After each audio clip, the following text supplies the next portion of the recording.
Hi, I'm Pastor Adam Strode. And I'm David Knoll, and we are Disciples United. Today we're going to be covering the cosmological argument. Now this is more of an argument type than it is a specific argument, so we're going to be covering the one that we think is the strongest. Now cosmological arguments in general take facts that we can observe in the universe and extrapolate backwards from those. The first example of this we see in Plato's Laws, and it's undergone a number of variations throughout the centuries. The one we're going to be looking at today was by a philosopher, Bruce Reichenbach. This one is a deductive argument from contingency. Adam, what can you tell us about this argument? Okay, a couple of things, and as you've already mentioned, the cosmological argument has been around for a very long time. It's undergone a number of different changes. What these arguments do is they take a series of logical steps that point us towards a unique individual being which we often associate as God. In fact, that's what we're going to do. Bruce Reichenbach's cosmological argument, in fact, has 7 points, and we're going to cover those 7 points. And we're going to explain what they are, and then we're going to cover some of the common objections to this cosmological argument, and then we're going to look at what we can deduce about this first cause or this unique being afterwards. So with that, let's just jump right in here. The first point in this cosmological argument goes as thus. A contingent being, which is a being that if it exists can not exist, does exist. So examples of contingent beings are myself and David. We are beings that do exist, but there's nothing that necessitates that we exist. We have a finite point at which we began, so we are contingent beings. Now the second point goes as follows. This contingent being has a cause of or explanation for its existence. So there is some definitive thing that I can point to and say, that is the thing that caused me to be. I didn't spontaneously begin to happen through no apparent cause whatsoever. Point number 3 says, the cause of or explanation for its existence is something other than the contingent being itself. So, before I existed, I didn't cause myself to exist. There has to be some other cause outside of myself that's responsible for my existence. Point number 4 says, what causes or explains the existence of this contingent being must either be solely other contingent beings or include a non-contingent or necessary being. Point number 5 says, contingent beings alone cannot provide an adequate causal account or explanation for the existence of a contingent being. Now the reason why this is so is because if you follow this back, so for example, I have parents, and my parents are the cause of me being, and my parents have parents, and my parents' parents have parents, and so on and so forth, but eventually you get back to the very end of the chain to the first contingent being. And because we know that this first contingent being did not spontaneously begin to exist, and cannot be the cause for its own existence, there is no way for us to explain the beginning of this first contingent being. Therefore, contingent beings alone cannot provide an adequate or necessary explanation for the existence of other contingent beings. So this follows into point 6, which says, therefore, what causes or explains the existence of this contingent being, this first contingent being, must include a non-contingent or necessary being.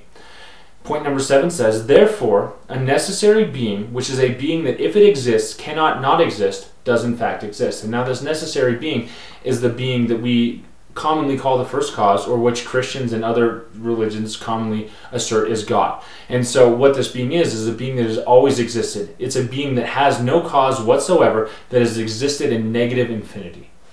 Okay, so what about infinite causal change? This is the first objection that we seem to see is, why can't contingent beings go backward into infinity?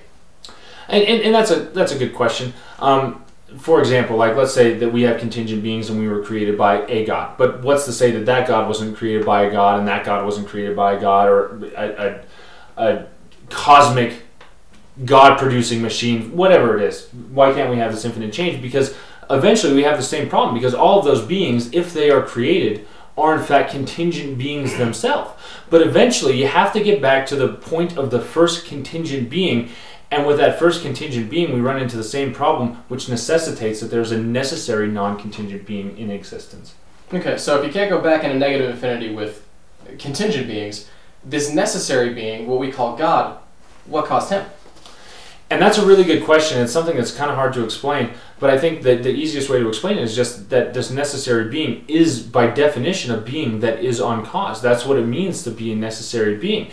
And the reason why this being is uncaused is because we have to be able to explain contingent beings, and there's no adequate explanation for contingency whatsoever without having a negative infinity necessary being. So just by the very definition, just by the very fact that we do exist, that the world is here, that I am here, that David's here, that we're talking to you, necessitates that there is in fact a being that exists in negative infinity and that has always been, that is eternal in the very real sense of the word.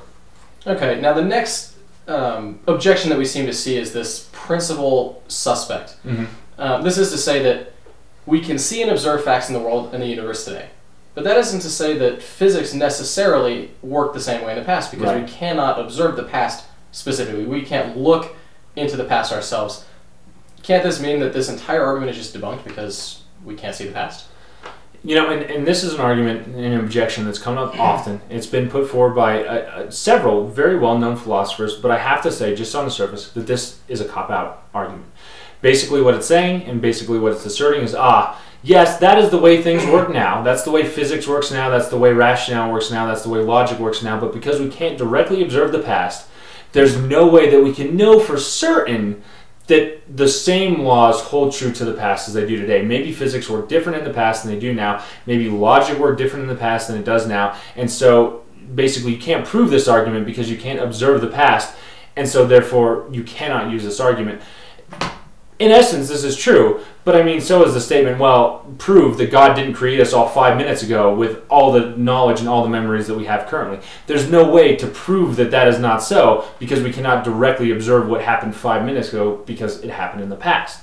But based on everything that we know, based on science, based on observation, based on the scientific method, based on all the technological advances that we've made in the past 2,000 or 3,000 years, I think that it's reasonable for us to assume that the way logic works and the way physics works has been a constant. And it's safe and reliable for us to assume that the validity of this argument based on cause is in fact okay. Okay, so we talked about not being able to go back into infinity for causes. But this necessary being, couldn't this necessary being be the universe itself? Couldn't the universe be infinite? And that's an argument that's come up often. The Greek scholars certainly thought that the universe was in fact eternal. And it really is a good argument. The problem is that with the advent of modern science and with the advent of our technology, we now know that the universe is not eternal, that the universe in fact has a finite point in beginning, that it has a finite point in space-time. We believe that this is somewhere between 13 and 16 billion years old, not us personally, but that's what the scientific community asserts. But this still shows that there is a finite point in existence in which the universe began. We know this through a couple of different means. Firstly, that the universe is expanding. Now the reason why this is interesting is because it's continuing to expand, but if in contrast you revert that and you start to reverse it in, eventually the universe is going to compress into a singularity, a single point in space-time. And this shows that that single point in space-time, when all matter reconverges, we know that that would have been the beginning of the universe. Secondly, we know, based on the second law of thermodynamics, which is the law of entropy, which states that everything is moving from order to disorder, from higher states of energy to lower states of energy, and eventually equilibrium. We know that the universe is still undergoing entropy. We still see the second law of thermodynamics in play. What this means is that the universe cannot possibly be eternal, because if the universe were in fact infinite, then we would have already reached the lowest state of energy. We would already reach equilibrium and we would see a dead universe. And because we don't see a dead universe, because we see a universe that still shows signs of decay and still shows signs of entropy, we know that the universe is not infinite. Okay, you brought up specifically that singularity in space-time, if everything converges back. Most scientists that talk about this call that the Big Bang. Right. Why can't the Big Bang be the first cause? And this is a good question. Now, the Big Bang, what in essence is, and I think that the Big Bang probably happened. There's enough scientific evidence for us to believe that it's reasonable that the Big Bang did in fact occur. But what the Big Bang is it's not really the first cause, rather it's the first mechanism. It's the mechanism by which whatever the first cause is created this Big Bang to happen, created this explosion, created this expansion, created the universe and the earth and everything. But really, all that it is a mechanism, and it doesn't explain anything more than that. For example, the Big Bang is similar, to sticking a key into the ignition and turning over the engine. That's the mechanism for how we start the car, but it doesn't explain the car, it doesn't explain the engine, and it doesn't explain who turned the key. It's simply a process by which all of this stuff sort of got into motion, but it certainly doesn't explain anything else. Gotcha. So the very last objection is a little more complicated because it delves into the realm of quantum physics. And cause and effect specifically is very loosened in the realm of theoretical physics. For example, when we look at atoms and we observe atoms and we see electrons that seem to phase out of existence in one spot and phase into existence in another, but we can't explain when, where, how, we can't predict any of that kind of stuff. We also see examples in what quantum physics call the quantum foam, which is as close to nothingness as we can seem to observe. And we see atoms or particles that seem to just almost spawn into existence with no apparent causes. Doesn't this show that nothingness can actually create something? The short answer is no, and we'll give a little bit longer, detailed explanation after this. But I just want to say, first off, that I am not an expert in quantum physics, nor am I an expert in quantum mechanics. And I just also want to say that not very many people are. And the reason why I bring this up is because this is a very, very common argument that we hear all the time. And the reason I think that we hear it, and the reason why I think it's become such a landmark argument, is because so few people actually understand it. And so it's a very easy fallback answer and just say, oh, well, I don't understand it, but science claims that yes, the cosmological argument is debunked, so I'm just going to stand by that. So with that said, I think that when we examine it, this is such a theoretical field of science, and when we look at that, we certainly see that there are some very, very serious holes within this sort of debunking the cosmological argument using quantum physics. The first is that although quantum events, they don't have that same kind of chain of causality that we see in the macro world, that doesn't mean that they're devoid of causality entirely. I mean, we certainly see causation even on the quantum level. Additionally, even if you concede that the causal conditions are not jointly sufficient, I'm referring to my notes here, are not jointly sufficient to determine the event, at least some necessary conditions are involved in the quantum event. So basically what this is saying, you were talking about quantum foam. For example, that's as close to we can get as nothingness, but it's not nothingness. There are still things going on there. There's still subatomic particles, taking place and existing within this quantum foam. And so when we talk about this, these are still prerequisite things that have to be there in order for these quantum events to take place.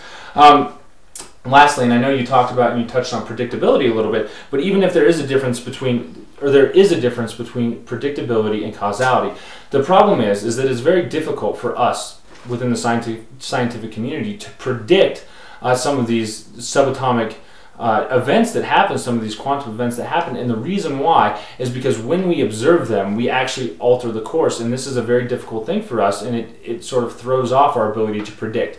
But just because we cannot predict everything or predict why something happens as opposed to why something else doesn't happen does not mean that there's not a causal chain and effect. So I think that this is such a little known field of science, or at least a little known studied field of science, that has so much left to go that it's almost irresponsible from an academic level for us to make these big sort of grandiose claims about what we can prove using quantum mechanics and quantum physics. And I think that it just falls short of debunking the cosmological argument.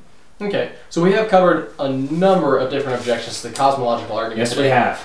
Now I want to make sure I ask you one last question before we finish up here today. The cosmological argument talks about this necessary being, this first cause. Mm-hmm. Is there anything from the cosmological argument itself that we can attribute any sort of, that we can attribute attributes to them? Absolutely. And I mean, when you look at this cosmological argument, you look at the different objections, I think that after you go through them, you find that the cosmological argument does hold water. It holds up weight, it makes sense logically, it makes sense from a philosophical standpoint. And once you admit that, and once you sort of concede the point, there are several things that we can take away and that we can deduce concerning this first cause or this infinite internal being. The first thing is, in fact, is that this being is eternal, and that's that it has existed in negative infinity, that is an uncreated being. This is something that almost all religions attribute to God, that it is an uncreated being. Secondly, this first cause, or this God, is immaterial, because anything that is material is necessarily contingent, and so whatever this thing is, it has to exist outside of the known physical laws sort of the universe, and so that means that whatever this first cause is, it doesn't conform to the way that we understand physics, it doesn't conform to the way that we understand material, so it's immaterial. I would say it's spiritual. This first cause is also powerful enough to create all of existence. So we have an immaterial or a spiritual being that is eternal and that has the power of creation. These are all things that we normally attribute to God. Lastly, and this one is not one that I stand by 100%, but Dr. William Lane Craig, who espouses a different type of cosmological argument called the Kalam cosmological argument, asserts that we can also derive intelligence from this, and we can prove that this being is in fact an intelligent being. Although I do think that this being is an intelligent being, and I think that if you layer cosmological arguments, you use the one that we use along with the Coulomb cosmological argument and a few other different types of augmentation, that you can prove an intelligent being, but I don't think that you can derive that just from this. So obviously we're not proving the identity of the Christian God as we know him in the Bible, but this shows some very telling things about this first cause that we do attribute to God. Fantastic. So I think that wraps it up for today on our talk about the cosmological argument. Again, I want to thank you guys so much for watching. Go ahead and click the like button down here at the bottom if you enjoyed the video. Leave any questions, comments, or anything you'd like us to cover in future podcasts down in the comments section below. Make sure you guys are visiting the website. That'll kind of keep you in touch with things we're doing in the future. It'll also allow you to talk to us personally if you have any specific questions that you don't want in the public sector of the comments. And again, if you guys want to see these moving forward, go ahead and click the subscribe button, and that'll show you exactly when we release these videos moving forward as well. So thanks again very much, guys, for watching, and God bless. God bless.